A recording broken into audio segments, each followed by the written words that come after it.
தினம் எங்களுடைய மீன்பிடி அமைச்சர்கிட்ட ஒரு சில விடயங்களை நான் கேட்க விரும்புகிறேன். ஒரு நிமிடம் கால்குலேட் பண்ணிக் கொள்ளுங்கள். சரியாக ஆளுங்கட்சிக்கு ஒரு சட்டம் எனக்கு ஒரு சட்டம் என்று கருதாதீர்கள். முக்கியமான ஒழுங்கைத்தான் நான் எழுப்பிக் கொண்டிருக்கின்றேன். அமைச்சர் இதை வாசிக்கிறதுக்குரிய அறிவிற்கோ தெரியவில்லை. சின்ன சேனலுக்கு எதா இருந்தாலும் அது கொஞ்சம் ஆதரவு கொடுங்க. உங்க பொண்ணான கையை கொண்டு அந்த பெல்லில தட்டிடுங்க. அவங்களுக்கு சப்ஸ்கிரைபர் 5-10 ஏறுனா அவங்க மனசு சந்தோஷப்படும். அவங்க வீடியோவும் பாருங்க.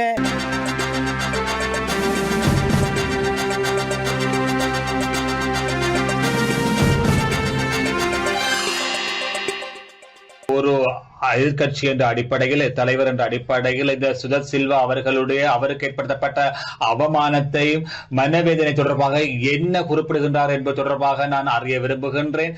அஜித் பி பெரேரா அவர்கள் சில விடயங்களை குறிப்பிட்டிருந்தாலும் கூட எதிர்கட்சி தலைவர் என்ற அடிப்படையில் அவருக்குரிய வகிவாகத்தை புறந்தள்ளி இருக்கின்றார், புறக்கணித்திருக்கின்றார். அது தொடர்பாக நான் அறிய விரும்புகின்றேன். அவர்களுடைய அபிப்பிராயம் யாது என்பதை இந்த சபையில் அறிந்து கொள்ள விரும்புகின்றேன். ஒழுங்கு பிரச்சனை என்ன? ஆளும் கட்சியாக கூறப்பட அதே ஒழுங்கு பிரச்சனை தான் என்னுடைய ஒழுங்கு பிரச்சனையும். தினம் எங்களுடைய மீன்பிடி அமைச்சர்கிட்ட ஒரு சில விடயங்களை நான் கேட்க விரும்புகிறேன். ஒரு நிமிடம் கால்குலேட் பண்ணிக் கொள்ளுங்கள். சரியாக இந்த புத்தகம் ஒன்று இருக்கிறது. மேஜர் பப்ளிக் இன்வெஸ்ட்மெண்ட் ப்ராஜெக்ட் என்ற ஒரு புத்தகம் ஒன்று இருக்கிறது. எங்களுடைய அமைச்சர் இதை வாசிக்கிறதுக்குரிய அறிவிற்கோ தெரியவில்லை. அதிலே ஃபிஷரியிலே 4 ப்ராஜெக்டுகள் 250 மில்லியன் தாண்டப்பட்ட ப்ராஜெக்ட் இருக்குது. முதலாவது ப்ராஜெக்ட் நீங்க போட்டுக்கிறீங்க, டெவலப்மெண்ட் ஆஃப்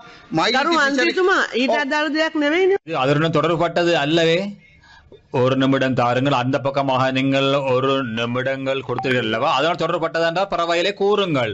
ஒரு நிமிடங்கள் மாத்திரத்தின் தாருங்கள். ஆளுங்கட்சிக்கு ஒரு சட்டம் எனக்கு ஒரு சட்டம் என்று கருதாதீர்கள். நீங்கள் தொந்தரவு செய்யாமல் எனக்கு ஒரு நிமிடத்தை தாருங்கள். 17 மில்லியன் 2021 2025 ஆண்டு செலவழிக்க வேண்டிய இந்த கணக்குக்கு இப்போது 974 மில்லியன் செலவழித்திருப்பதாக 2025க்கும் 26க்கும் போட்டுக்கிறீர்கள். ஆனால் மைலிட்டி இதுவரைக்கும் கொடுக்கப்படல. அந்த துறைமுகம் இதுவரைக்கும் கொடுக்கப்படல. இரண்டாவது, வடக்கு மாகாணத்துக்கு பிஷரிஸ் இண்டஸ்ட்ரிக்கு மொத்தமாக 465 மில்லியன் 2025 ஆண்டு ஒதுக்கப்பட்டிருக்கிறது.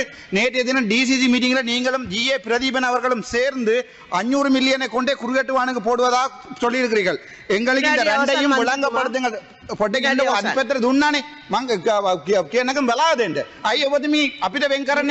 எங்களுக்கு ஒதுக்கப்படுகின்ற நேரத்தை முழுமை பெறாமல் தடை செய்கின்றீர்கள். முக்கியமான ஒழுங்கைத்தான் நான் எழுப்பிக் கொண்டிருக்கின்றேன். உங்களுடைய ஒரு நிமிடம் நிறைவடைந்து விட்டது. சில வினாடிகளை தாருங்கள். நான் பூர்த்தி முடித்துக் கொள்கின்றேன். மீன்பிடி அமைச்சரே, இந்த பக்கம் நான் நினைக்கிறேன் பக்கம் 22ஆம் பக்கத்துக்கு விளக்கத்தை சொல்லுமாறு அன்புடன் கேட்டுக்கொள்கிறேன். சின்ன சேனலுக்கு எதா இருந்தாலும் அது கொஞ்சம் ஆதரவு கொடுங்க. உங்க பொண்ணான கையை கொண்டு அந்த பெல்லில தட்டிடுங்க. அவங்களுக்கு சப்ஸ்கிரைபர் 5-10 ஏறுனா அவங்க மனசு சந்தோஷப்படும். அவங்க வீடியோவும் பாருங்க.